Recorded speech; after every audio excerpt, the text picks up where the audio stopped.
दोस्तों, सबसे बड़ी खबर ये आ रही है कि स्ट्रेट ऑफ हॉर्मुज़ में दोबारा हमला किया गया है, लेकिन ये अभी भी कंफर्म नहीं है कि ये वाला हमला किसने किया है। जैसा मैंने आपसे पहले ही कहा था कि तनाव बढ़ता रहेगा। अब अमेरिका और इज़राइल पर जो 1% भी भरोसा कर रहे थे वो भी नहीं करेंगे। बहुत क्लियर कट मैं आपने ऑडियंस से ये कह चुका था कि अगर डोनाल्ड ट्रंप लिख कर भी दे देगा तब भी यकीन नहीं करना होगा। अगर आप ईरानियन ऑफिशियल के फ़िलहाल के भी बयान पर जाएंगे ना, तो अब वो ये लाइन बोल रहे हैं कि अगर स्ट्रेट ऑफ हॉर्मुज़ को लेकर और तमाम चीज़ों को लेकर, सीज़ फायर को लेकर अगर डील हो भी जाती है लिखित में, तब भी हमें दुश्मन पर यकीन नहीं करना होगा। और ये बात रज़ा गराफ़ी पिछले 2 महीने से कह रहा है। बहरहाल हज़रात मोहतरम, वहीं बहरीन के ऊपर हमला हुआ था। सुबह जो हमला हुआ था, ईरान ने बहरीन में अमरीकी बेसिस को निशाना बनाया था, जिसके बाद बहरीन ने ईरान के उस हमले की निंदा की है। वहीं मेरे दोस्तों, मैंने आपसे कहा था कि ये जितने भी अरब ममालिक हैं ये अपनी औकात पर आएंगे। बस देखते रहिए, टाइम नोट कर लीजिए। यूएई की फ़्लाइट तेहरान के लिए 1 जुलाई से शुरू होने वाली है। यानी कुछ भी कर लो, भौकाल ईरान का रहेगा। उधर ईरानियन ऑफिशियल ने थक हार के अब कह दिया है कि स्ट्रेट ऑफ हॉर्मुज़ में अमेरिका अपने प्रॉक्सीज़ के द्वारा जो MOU साइन किया गया है उसका उल्लंघन कर रहा है। वो वादा खिलाफ़ी कर रहा है और डील ख़राब कर रहा है। हज़रात, ये तो ईरान को सोचना चाहिए कि तुम बावले हो गए हो, तुम शैतान पर भरोसा क्यों कर रहे हो। जिस डोनाल्ड ट्रंप ने कासिम सुलेमानी को कत्ल कर दिया, जिस आदमी ने तुम्हारे सुप्रीम लीडर को कत्ल कर दिया, तुम उससे यही वजह है।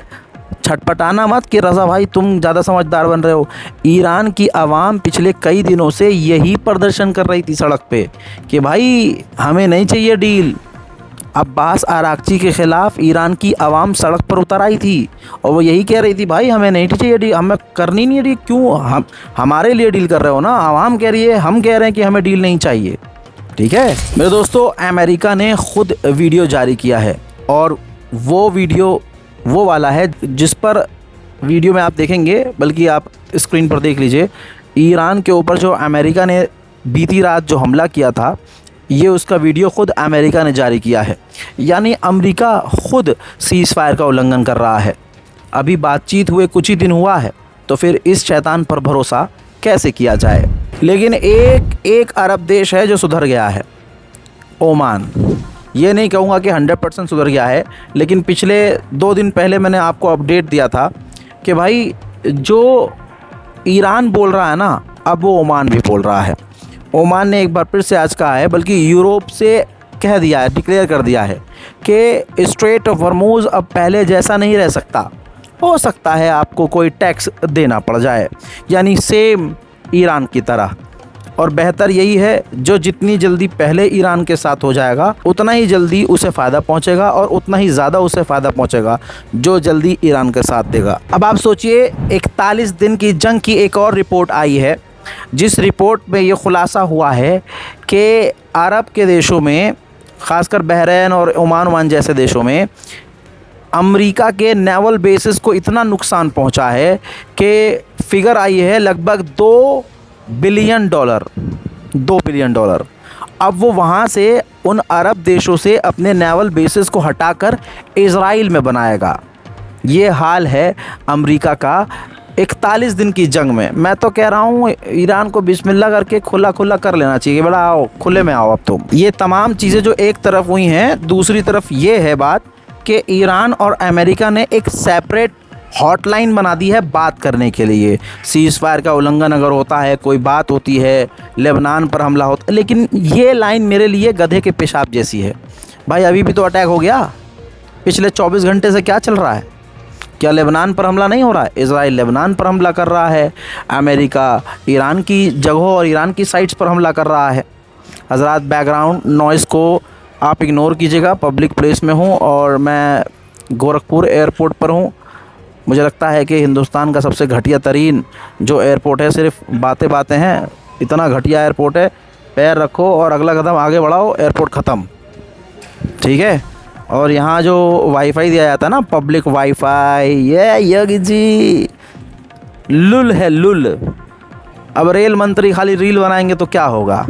बहरहाल हम तो इसमें भी खुश हैं कि चलो हमारे पास हॉट स्पॉट है, लेकिन जो आम जनता है जिनको ख्वाब दिखाया गया है कि अरे देखो रेल मंत्री, सब हवा हवाई है। बहरहाल आगे बढ़ते हैं। अमेरिका के जेडी वेंस ने कहा है कि हमने ईरान के साथ एग्रीमेंट किया है और एग्रीमेंट पर ईरान ने साइन किया है।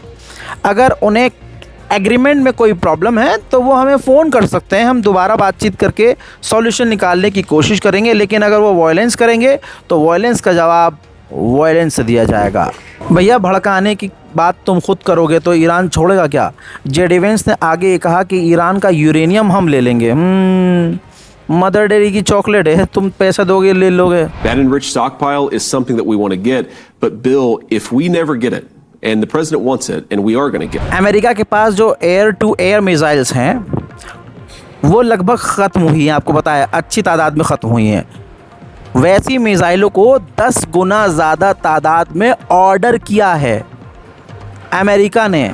अब वो भाई शब बारात में या दिवाली में तो फोड़ेगा नहीं, तो जाहिर सी बात है जो सीज़ फायर किया है ये ईरान से पिट के किया है ताकि उसे सांस आ सके और इस सांस लेने के बहाने वो हथियार इकट्ठा कर सके। लिख के ले लो मेरे दोस्तों। उधर मेलोनी फड़फड़ा रही है, उसको रातों को नींद नहीं आ रही है क्योंकि नाटो के चीफ ने कह दिया कि 500 फाइटर जेट ने मेलोनी के देश से उड़ान भरी थी ईरान पर हमला करने के लिए।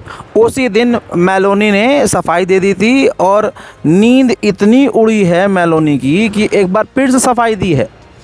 कहा है अब मेलोनी ने कि अगर हमने ईरान पर हमला करके अमेरिका का साथ दिया होता तो डोनाल्ड ट्रंप हमसे आज नाराज़ ना होते।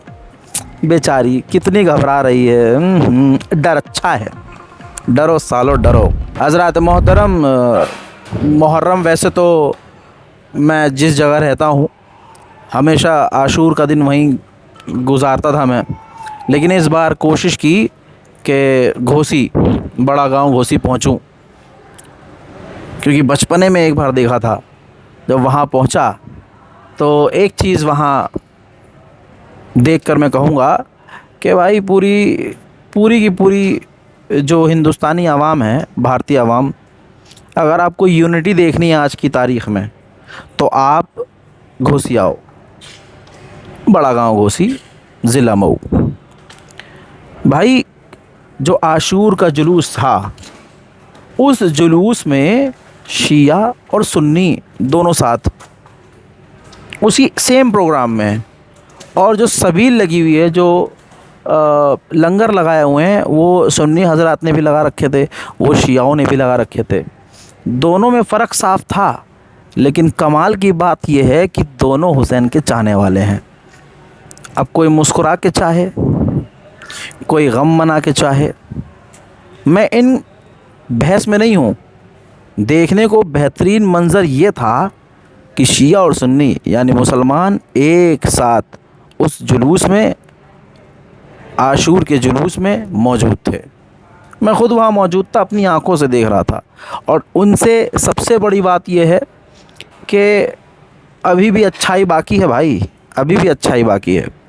घोसी, बड़ा गांव घोसी के थाना के जो सीओ साहब हैं, मैंने अक्सर देखा है Mumbai police, Maharashtra police, Pune, Goa police, भाई जब ये भीड़ देखते हैं ना कि भाई इतनी भीड़ आएगी तो ये इनके पसीने छूटते हैं। लेकिन जो लाखों का मजमा था बड़ा गांव घोसी में, भाई उसको कितने प्यार से मेंटेन किया है। कमाल की बात यह है कि हर पक्ष जो है खुश था, किसी को प्रॉब्लम नहीं हुई कि भाई नॉन मुस्लिम यहाँ से गुज़र रहे हैं, हाईवे ब्लॉक हो रहा है और हाईवे ब्लॉक करने में से किसी को दिक्कत हो रही है, या फिर शिया को दिक्कत हो रही है, सुन्नी को दिक्कत हो रही है। ऐसा कुछ हुआ ही नहीं। न लाठी चली, न लाठीबाजी हुई, न किसी को गिरफ़्तार किया गया, न कोई कहीं जाकर नाचा, कुछ हुआ ही नहीं। मुझे यकीन ही नहीं हो रहा था कि मैं यूपी में हूँ, वो भी गोरखपुर से, यानी योगी जी के घर से थोड़ा ही मतलब 75-70 किलोमीटर दूर। कमाल हो गया भाई। अगर सीओ, आपकी स्क्रीन पर देखिए, ये एक तस्वीर है, ये सीओ साहब हैं जो बिल्कुल मेरे बाजू में हैं। भाई वहाँ फायर ब्रिगेड, आग बुझाने वाली गाड़ी, वहाँ पर एम्बुलेंस,